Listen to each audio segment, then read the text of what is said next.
আজকের সভায় সভাপতি বক্তব্য দিলেন মহিলা জেলা মহিলা জেলা জাতীয়তাবাদী জেলা সমিতির সংগ্রামী আমার নেতা জনাব সভাপতি বক্তব্য দেওয়ার জন্য আমি আছি। পাশাপাশি আপনারা সবাই আপনাদের জায়গা মতো বসে পড়েন। প্লিজ পিছনে ক্যামেরা করেন না, সবাই বসে আপনাদের জায়গা।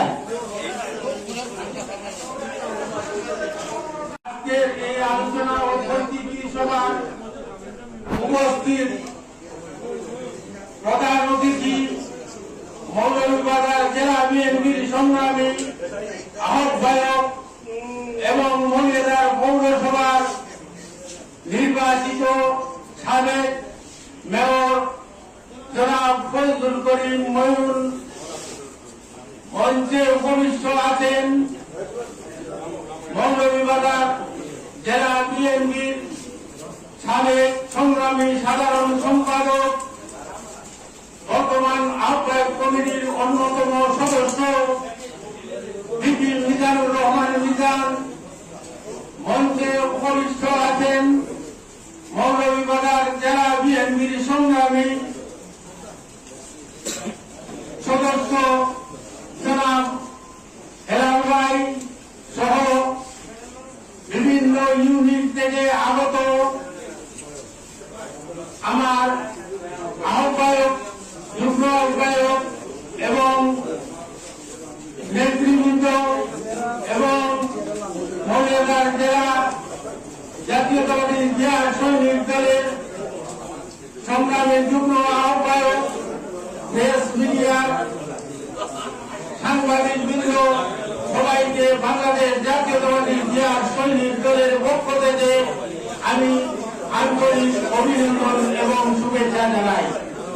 সংগ্রামী বন্ধুরা, আজকে আমাদের এখানে আমাদের প্রধান অতিথি এবং জেলার নেতৃবৃন্দ যারা উপস্থিত হয়েছেন, আমি তাদের কাছে কৃতজ্ঞতা প্রকাশ করছি।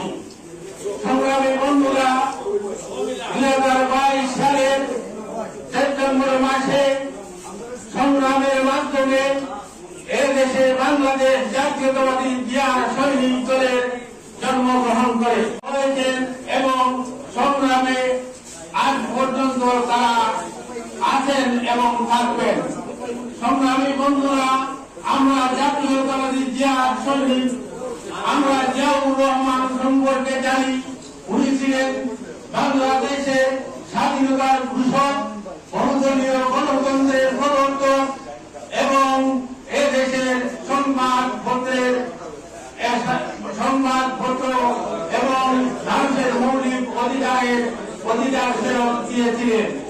তারই উত্তরসূরি আমাদের ভারপ্রাপ্ত চেয়ারম্যান জনাব তারেক রহমান সাহেবের 31 দফাকে নিয়ে আমরা কাজ করতে চাই।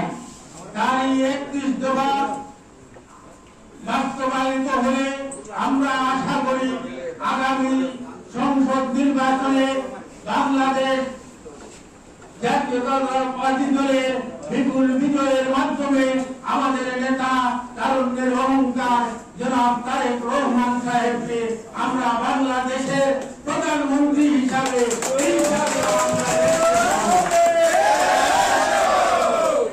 এবং তিনি যদি নির্বাচিত হন তাহলে আমাদের বাংলাদেশকে সমৃদ্ধশালী বাংলাদেশ হিসাবে গঠন করার লক্ষ্যে তিনি যে 31 দফা প্রণয়ন করেছেন তা বাস্তবায়িত হবে। এই 31 দফার মধ্যে রয়েছে এদেশের মানুষের মৌলিক অধিকার, গণতন্ত্র পুনঃপ্রতিষ্ঠা, বিচার বিভাগের স্বাধীনতা সহ বিভিন্ন এদেশের ছাত্র সমাজের যুগোপযোগী শিক্ষা ব্যবস্থা এবং কৃষকের উৎপাদিত পণ্য এবং উৎপাদনে সহযোগিতা সহ আমরা বিএনপির যারা ত্যাগী নেতা আছে তাদেরকে আমরা মূল্যায়ন করব এবং সমাপ্তি ঘোষণা করছি। খোদা হাফিজ। বাংলাদেশ জিন্দাবাদ। বাংলাদেশ জাতীয়তাবাদী জিয়া সৈনিক দল জিন্দাবাদ। দেশ নেত্রী বেগম খালেদা জিয়া জিন্দাবাদ। তারেক রহমান